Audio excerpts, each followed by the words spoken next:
Korean ইলিশ মাছ দিয়ে খুব সহজেই একটা দেশি রান্না করে ফেললাম। কি দিলাম মশলা, আর কালারটাও যা সুন্দর আসছে।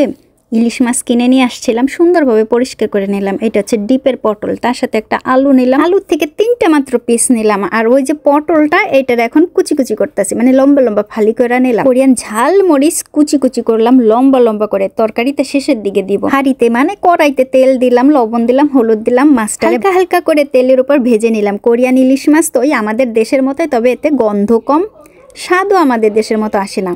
ভালো করে ভাজা দিয়ে, মানে ওই হালকা হালকা ভাজা দিয়ে মশলা দিয়ে ভালো করে আবার ভাজলাম।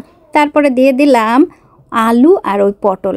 কি মশলা দিলাম, সামান্য একটুখানি সরিষা বাটা, অর্ধেক পেঁয়াজ বাটা, ওই দেশি পেঁয়াজের, আর এই যে 2-3টা শুকনা মরিচ, বাস। এই রসুন কিন্তু দেই। ভালো করে কষাইয়া দিয়ে দিছি ওই যে পানি, এর ভিতরে কিন্তু হলুদ আর স্বাদ মতো লবণও দিছি, শেষে দিয়ে দিছি ওই যে কাঁচামরিচ কুচানোগুলা।